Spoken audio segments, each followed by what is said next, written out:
mu by'ukuri rero kwimenya bijyanye no kumenya ni hehe ngira mfite imbaraga, ni ibiki nshoboye, ni ibiki ntashoboye, ese ubundi nyurwa n'iki.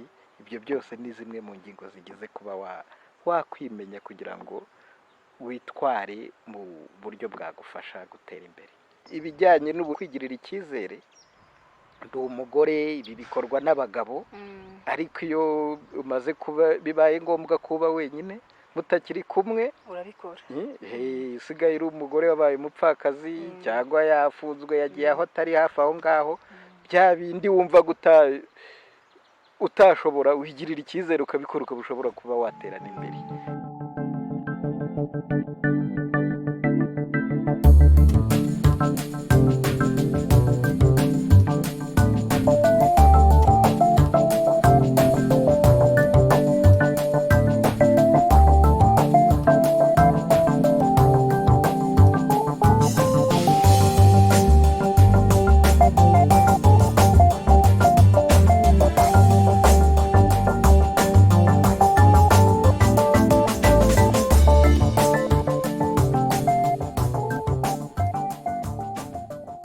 Twongeye kubaha ikaze bakunzi b'Ubumwe News TV, ni Irene Penzi. Tukaba tufite ikindi kiganiro aho tugiye kuvuga ku kwimenya no kwigirira icyizere mu iterambere rya muntu. Tukaba tubafitiye inzobere mu bijyanye n'ubuzima bwo mu mutwe, akaba ari n'umushakashatsi, akaba ari ubidusobanurireho kurambuye. Reka tumwakire atwibwire. Ni karibu. Murakoze cyane. Amazina yanjye ni NARCISSE NTAWIGENERA. nkaba ndi umunyamwuga gufasha abantu kunoza imitekerereze n'imyitwarire, clinical psychologist, nkaba n'umwarimu muri Kaminuza Gatolika y'u Rwanda, ariko ngakora n'imirimo y'ubugishwanama binyuze mu muryango Rime Company Limited nashinze kugira ngo ujye ufasha abantu mu kubaha ubujyanama no kubafasha mu mirimo itandukanye ijyanye n'ubushakashatsi, gukora inyigo z'imishinga, kuyishyira mu bikorwa, harimo gutanga amahugurwa, ikurikiranira ryayo ndetse no gusuzuma ibyo yaba yaragezeho. Aba rero nishimiye kubana namwe muri iki kiganiro, uruhare rwo kwimenya no kwigirira icyizere mu iterambere rya muntu. Murakoze cyane. Tudatinze mu magambo, kwimenya ushobora kudusobanurira kwimenya ni iki? Iyi ngingo ni ingingo tugomba kugarukaho kuko usanga abantu benshi batisobanukiwe, abona agenda, akabona akoreshwa, akabona ubuzima bukomeza gutyo, ariko wajya kumubaza ugasanga ntazi ahari imbaraga ze nyinshi, ibyo ashoboye, ntazi imbaraga nkeya, ibimushimisha, ibimurakaza, mbese muri makeya ibyo akora ni iki kimusunikira kugira ngo abashe kuba yabikora kandi abishobore. Mu by'ukuri rero kwimenya bijyanye no kumenya izo ngingo zose muri makeya, ni hehe ngira mfite imbaraga, ni ibiki nshoboye, ni ibiki ntashoboye, ese ubundi nyurwa n'iki. Ibyo byose ni zimwe mu ngingo zigize kuba wakwimenya kugira ngo witware mu buryo bwagufasha gutera imbere. None okay, ni izihe ntambwe zo kwimenya? Donc ni gute umuntu ashobora kwimenya? Icya mbere ni ubushake bwo kubasha gusobanukirwa ngo ngiye mbashije kwimenya, nabasha no gukora gahunda y'uburyo mbasha kuzagera aho nifuza kugera. Icya mbere rero ubashije kumenya ngo ese ubundi birakenewe ko nimenya, nkisobanukirwa, noneho nimara kwimenya biri bumfashe iki. Muri uko kubona rero ko bikeneye, nibyo bizatuma ubasha kuvuga ngo nyuma y'uko nzi ko nshoboye ibi, nyuma y'uko nzi ko ibi bitanshimisha, nyuma y'uko menye ko mfite kamere imeze gutya, mu myitwarire yanjye ngiye kongera imbaraga muri ibi ngiye kubireka, ibi ngiye kubyirinda, bikaba byatuma ugera kuri rya terambere turimo kuvuga. We kwifuza iterambere ryawe wowe ubwawe ndetse na rya terambere ry'igihugu muri rusange. None kwimenya twabihuza gute no kwimenya no kwigirira icyizere? Twabihuza dute? Hari aho se bishobora kuba bifitanye isano? usanga kenshi guhura ko kwimenya no kwigirira icyizere, abantu benshi usanga ubushobozi bifitemo, ububasha bifitemo batabusobanukiwe, bikarangira nta n'icyo bubashije kubamarira. Mu bahanga batandukanye mu bijyanye n'ubumenyi bw'imitekerereze n'imyitwarire ya muntu, niho bahera basobanura bakerekana ko burya igihe cy'amage cyangwa sinzi niba icyo twakwita crise, ibihe bikomeye, ariho abantu kenshi bavumbura imbaraga bari bifitemo bo batabizi. Niho uzajya kubona ukabona ko numara kwirukanwa ku kazi, ukabona niho umenye ko hari ikindi kintu ushobora gukora.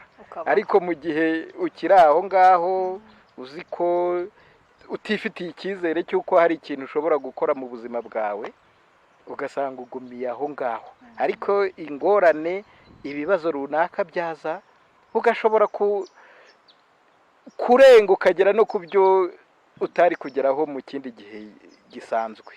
Dutange n'urugero wenda rujyanye n'icyo kijyanye no kwigirira icyizere, ahantu ibijyanye n'uburinganire n'ubwuzuzanye abantu batarabisobanukirwaho bihagije, wumva ndi umugore, ibi bikorwa n'abagabo, ariko iyo umaze kuba bibaye ngombwa kuba wenyine mutakiri kumwe, urabikora. usigaye uri umugore wabaye umupfakazi cyangwa yafunzwe yagiye aho atari hafi aho ngaho, bya bindi wumva utashobora, wigirira icyizere ukabikora, ushobora kuba waterana imbere. Niho rero ubwo ngubwo kwimenya, gushishikariza abantu ko bagombye gutera intambwe yo guharanira kwimenya no kwisobanukirwa, bijyanye n'uko uteye iyo ntambwe yo gushaka kwimenya wavumbura muri wowe ni iki nshoboye, imbaraga zanjye nize, noneho ugatangira kuzikoresha udategereje ko bya bihe by'amage turimo kuvuga biza kugira ngo uzabone za mbaraga zituma ubasha kurenga bya bibazo. Hanyuma kwigirira icyizere, se hari ingaruka bishobora kuba bitugiraho iyo umuntu atigirira icyizere? Ingaruka zo kutigirira icyizere buriya utanakigiriye n'abandi biragoye ko bakikugirira. Usanga ko bya bindi, ariko tuze kubitandukanya no kwicisha bugufi, cyangwa kwigirira icyizere tubitandukanye no kwishyira hejuru. Kwigirira icyizere ni ibikubamo muri wowe ukabuzi ngo nshobora ibi n'ibi, kandi wabishyiramo imbaraga koko ukabishobora. Bijyanye rero no kuba wabeshya ngo ushoboye ibi n'ibi kandi mu by'ukuri utabishoboye, bikaba byaba intandaro yo kugira ngo wishyire hejuru, cyangwa se ushobora kugira kwigirira icyizere ntibikubuza ko ushobora kuba wakwicisha bugufi. Aho hashobora kuba hazamo urujijo, kumva ko ndimo kuvuga ko kwigirira icyizere ari ukwishyira hejuru. Ntabwo ari byo, ntabwo bijyanye.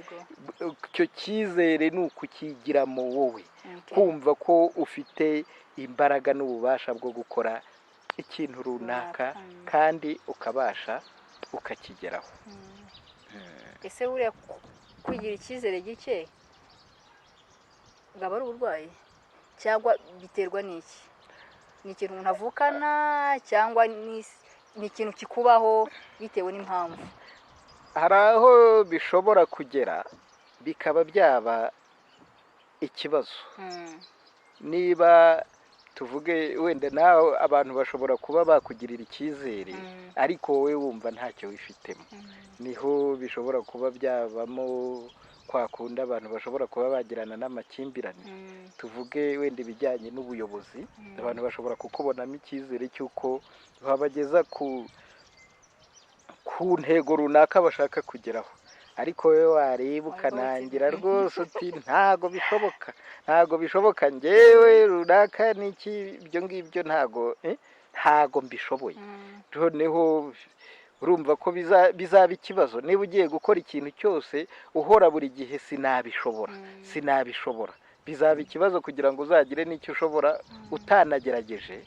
Hari irindi hame ryo kuvuga ngo kugerageza urebe ngo iki ngiki nshobora kugishyiramo imbaraga nkakigerageza kandi kigakunda. Ibyo bijyanye na kwa kwigirira icyizere.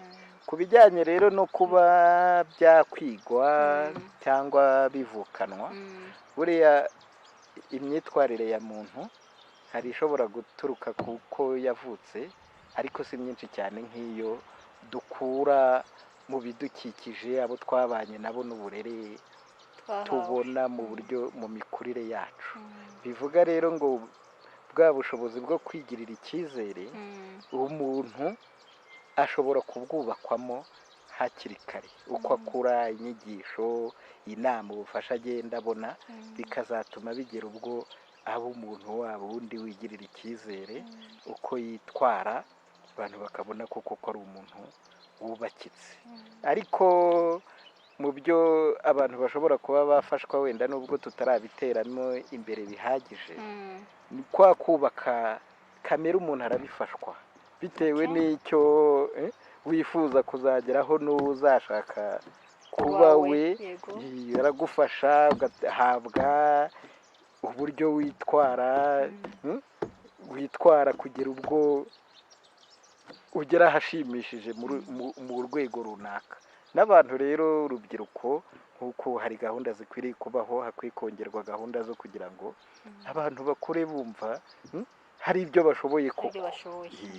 Ariko iyo bakuze bumva badashoboye, nyine bibaviramo ingaruka yo kudashobora. Haba se hari uruhare rwa sosiyete cyangwa ababyeyi bashobora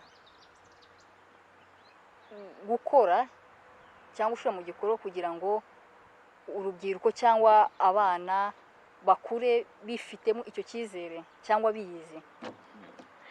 Ni bwa burere no gufashwa, yemwe n'umuntu mukuru uko twabibonye nawe ashobora gufashwa kugera ubwo azizamuramo icyo cyizere, kandi akazagira ubwo akora ibintu abantu batangarira. Ngira ngo kenshi no mu bujyanama abantu batanga harimo icyo ngicyo. Umuntu wihebye, wumva ntacyo yageraho, iyo ahuye n'umuntu runaka, ko tuvuga cyane cyane psychologist, ashobora kumufasha kugira ngo yiyubakemo bwa bushobozi, aho yumvaga atatambuka, icyo yumvaga atakora akazashyira akakigeraho. Hamwe no guherekezwa birashoboka. Nihe nama waha abantu kugira ngo bashobore kwiremamo icyo cyizere no kwisobanukirwa? Ni nk'izihe steps bashobora gukora kugira ngo? Icya mbere ni uko muri gahunda abantu buriya bakora, bashatse bajya bashyiramo gahunda yo kuvuga ngo ndashaka gutera intambwe yo kuzamura no kwita kuri kamere yanjye kugira ngo nzabashe kugera ku iterambere rya nyaryo. Icya mbere cyo bimfitiye inyungu, ko nzamenya bya bindi nshoboye turimo tuvuga. Icya kabiri, bigatuma mbasha kumenya uburyo mbana n'abandi, niba ari amakimbirane nkamenya uko nyirinda, noneho nkamenya n'ibyo ntashoboye cyangwa bishobora kuba byangusha mu kibazo runaka, nkaba nabyirinda. Ibyo ntabashije kwirinda nkabisimbigemo cyane, kuko hari imvugo bajya bavuga mu Kinyarwanda, gutibaba. Sinzi niba gutibaba, gukora ibyo udashoboye ugasanga bikubereye, biragusebeje, kandi icyo ushaka ntukigezeho. Kandi hari ibindi abantu bavuga bati, nyamara iyo wigumira cyangwa ugakora ibi n'ibi, byari kurushaho kugenda neza. Mu bihugu byateye imbere byo bafasha abantu nk'abanyeshuri kubasha kwisobanukirwa, wajya no guhitamo ibyo uzakora bikajyana n'uwo uriwe na ya kamere yawe. Abantu rero mu by'ukuri twagombye kumva ko ibyo bintu no muri sosiyete yacu bikenewe, tukabishyiramo imbaraga muri gahunda, nk'uko upanga ukamenya uko uzambara, umenya imyenda ikubera, ukamenya nawe n'ibijyanye n'uko kamere yawe imeze, n'uburyo wakwitwara kugira ngo ube umuntu uzagera kuri ka gasongero k'ibyo wifuza kuzageraho mu cyerekezo cy'ubuzima bwawe. hari ikindi kintu ushobora kongeraho? Ku bifuza rero ubwo bufasha Yego. bwo kwimenya no kwisobanukirwa, bashobora kudusaba cyane cyane, bikaba byiza ko dukora na gahunda binyuze muri Rime Company Limited. Yego. Ni zimwe muri serivisi dutanga muri itsinda ry'abantu cyangwa mu bo mubashije kuba mushinzwe, tukaza kubaha amahugurwa no kubafasha muri urwo rugendo rwo kurushaho kwimenya no kuzamura icyizere kizabafasha kugera ku cyerekezo n'intego mufite mu buzima. Sawa, urakoze cyane, turagushimiye kuko uduha iki kiganiro. Bakunzi b'Ubumwe News TV, ni Irene Penzi, turabashimiye cyane, murakoze cyane.